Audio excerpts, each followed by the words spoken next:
Let's discuss another topic that is active and passive immunity. ठीक है, active immunity के बारे में पढ़ते हैं.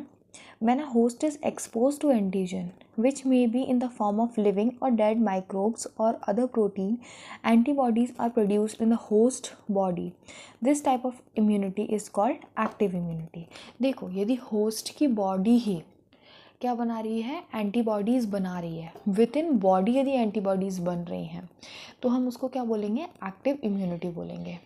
एक्टिव इम्यूनिटी क्या होती है, आपकी स्लो होती है और अपना फुल इफ़ेक्ट दिखाने में क्या लेती है, थोड़ा सा टाइम लेती है.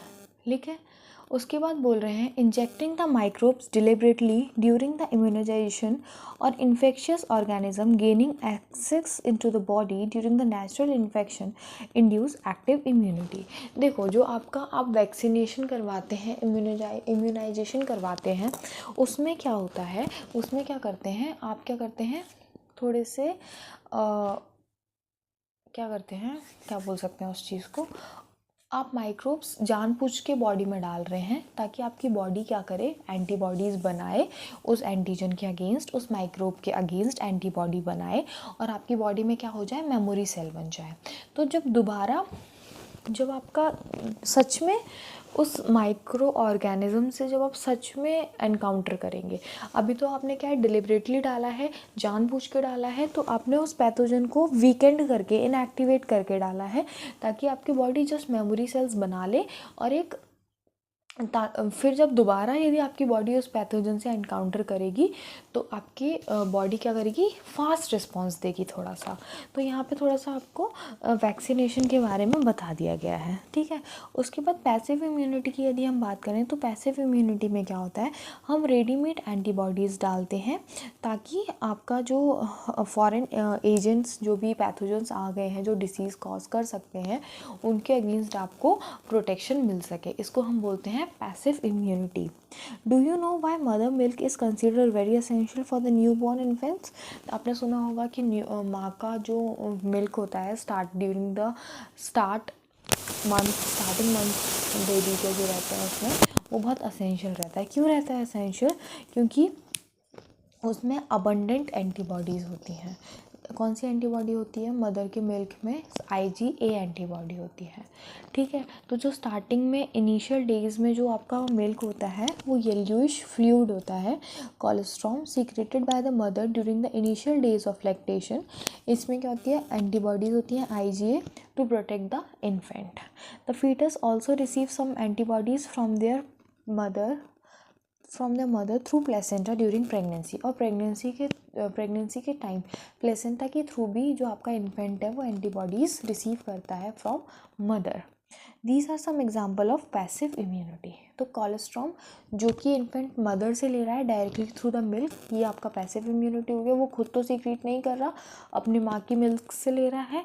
उसके बाद दूसरा जो प्लेसेंटा से वो ले रहा है, खुद की बॉडी में ना सीक्रेट करके मदर से ले रहा है थ्रू प्लेसेंटा, तो वो भी क्या हो गई, आपकी पैसिव इम्यूनिटी हो गई.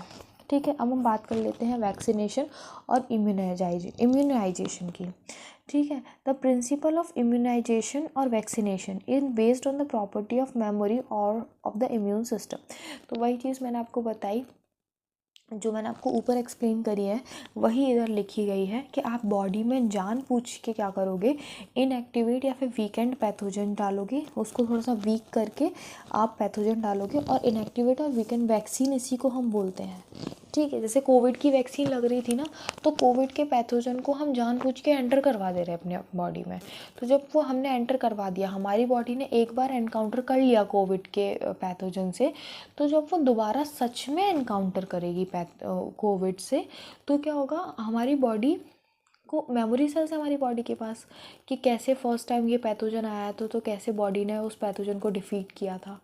तो दोबारा जब वो पैथोजन सच में आएगा बॉडी में, तो हमारी बॉडी क्या करेगी, जल्दी रिस्पॉन्स करेगी, फास्ट रिस्पॉन्स करेगी. उसको उस पैथोजन से वो फैमिलियर हो चुकी है. ठीक है, तो वो उस पैथोजन के बारे में जानती है कि इस पैथोजन को कैसे मारना है. वही पूरा फंडा है वैक्सीनेशन का. ठीक है, उसके बाद बोल रहे हैं the antibody produce in the body against this antigen would neutralise the pathogenic agent during the actual infection. The vaccination also generate memory B and T cells that recognize the pathogen quickly. memory cells बन गए तो वो क्या करेंगे, pathogen को जल्दी से recognise करेंगे और मैसिव एंटीबॉडी प्रोडक्शन हो जाएगा. If a person is infected with some deadly microbes to which quick immune response is required, as in tetanus, we need to directly inject the preformed antibodies और antitoxin.